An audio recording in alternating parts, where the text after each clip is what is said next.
Do you ever capitalize on Etsy trends in your business to try and increase the amount of revenue and sales that you guys get? Is this something that you've thought about before? This is something that a lot of shops do to get a boost in sales, and it's not hard to do. A lot of people think that they have to be a trendsetter and find these fancy smancy trends and figure out, do a deep dive and figure out what's popular, what's not popular. Well, we have the resources now where this is easier than ever, and in a lot of cases it's more obvious than ever to capitalize on Etsy trends. Today I want to talk about that a little bit more and give you 3 steps, 3 things that you can do to help you capitalize on Etsy trends to improve and increase sales. Let's dive in. Hey everyone, what is going on? Welcome back to the Handmade and Beyond podcast. I'm LL, your host. So glad to be back with you guys as usual, and I have another great episode for you. And this is a topic that can really help you increase your sales and boost revenue throughout the year, throughout different seasons. And I want to give you that information so that you guys can absolutely do that, because it's important to me that you continue to grow your Etsy, your handmade business, and I want to make sure that I'm helping you do that with each and every episode. Also, I want to let you know that I created a new guide for you guys that haven't reached 100 sales yet. Even if you've gotten past 100 sales, this guide will help give you the strategy and tips to reach 100 sales and beyond. It's a quick download, it's free, it's easy to read, digest, and implement in your shop so you can get the best practices and strategies to reach 100 sales and beyond. If you can get 100 sales, you can get 1,000 sales, you can get 10,000 sales. So you just have to learn those best practices and start implementing them in your business so you can chip away and get closer and closer to reaching your goals. And I want to help you with this guide. You guys can get it at handmadeandbeyond.com/100 sales. Simple enough, right?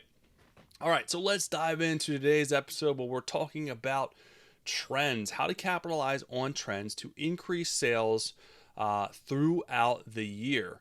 Trends are something that come and go, but a lot of people don't realize, and that's what a lot of people think that they're just something come and go, and it's hard to capture that magic. You're missing out. It's like, how do I know what's popular? How do I know what are trends, what aren't trends? A lot of people also don't realize that trends are seasonal, and they are sometimes the same trends every single year. So there's both of those are ways to capitalize, whether you're capitalizing on seasonal trends or actually short-term trends. You can do the same thing with both and try to capitalize on them so you can increase your sales and revenue. So let's dive into the first step of this trend-setting episode, and that step is how to figure out what the trends are, how to find what's trending, what's selling, what's doing well on Etsy or even other marketplaces for that matter. It's now easier than ever to find trends, and Etsy actually helps you do this. They routinely release trend reports letting you know what is popular. Usually these are at least quarterly. They're emailed out. You can sometimes access them in the dashboard. You can access them in the seller handbook as well, but this is a full-blown written trend report letting you know like what seasonal items are popular, what's trending, what's hot right now, what color scheme's good, what marketing is good, what to focus on. So there's a lot in there. They spend a lot of time putting this trend report together. All you have to do is read it, digest it, and tailor it to your specific business to take advantage of those trends. So be on the lookout for those trend reports that come out regularly from Etsy. Now, if you don't want to wait for the trend reports to come out, there's a couple of other resources that you can use to figure out trends on your own. There is a third-party SEO and tool for Etsy sellers. It's called eRank. you can use that to run a trend report. They actually have a trend report tab in there, and you can see kind of what's trending right now, the popular keywords that are trending and popular, and use that information to your advantage. The other tool out there is Alora, which I'm a super fan of, basically because it's a great tool. They don't have a trend report per se like eRank. eRank does a really good job. But Alora, you can still find trends by utilizing a couple of keywords. You can use their product seeker tab within Alora, and you can search for, depending on what your niche is, you can put in a relevant keyword, and then you can see the monthly sales depending on what keywords. Have a laundry list of keywords in there, and you see the monthly sales for each. Monthly sales is a good way to spot trends, because obviously if they're making a lot of sales for that particular month, it is a trending product, so you can use that information to your advantage as well. If there's no monthly sales or very few, it's not popular, it's not trending. So you can see total sales, which may look good, and then the monthly sales are 0 or very few, then all right, it's not selling right now. We have to focus on the products that are selling right now, that are trending right now. So you can use that information to your advantage to spot trends. And this is something too that you're going to learn. The longer you sell on Etsy, you're going to learn kind of what the seasonal trends are, what's going to become popular at certain times of the year, and what is not. Granted, there are going to be times where there's trends that are based on something in pop culture, something that's popular, that's not going to last forever, that's not going to be seasonal. But you can definitely capitalize on both seasonal trends and just popular trends of the time. All right, so now that we have the trend ideas, we've done that legwork, we've done the research, now it's time to capitalize on those trends using that information to our advantage. And there's two options and two ways to do this. The first option is look at your product line, look at what you offer. Do you have an existing product that you can update to capitalize on trends relevant to those keywords that are popular? So in a lot of the research that we do, the trends are going to be related or transferred to keywords, because that's how people find those listings. So what trends are popular and what keywords relate to those trends? Can you sell something that you already sell but change the SEO on the listing to target those trends? For instance, if you sell wallets, Father's Day is right around the corner, or when Father's Day comes right around the corner, it's not right around the corner now. Can you change your keywords to not only reference the wallet, but Father's Day gift, Father's Day wallet, gift for dad, different things like that will capitalize on that trend? And that's a seasonal trend. And that's something that you can do each and every year to make what you are already selling trendy, to make it be able to be found for what is trending. Option two is, can you create a product within your niche that capitalizes on those trends? For instance, Halloween is trending right now. It's right around the corner. If you sell jewelry, can you make a Halloween necklace or Halloween bracelet? Then you can capitalize on those trends. A lot of people are searching for, Halloween outfits, Halloween decor, Halloween accessories, Halloween jewelry.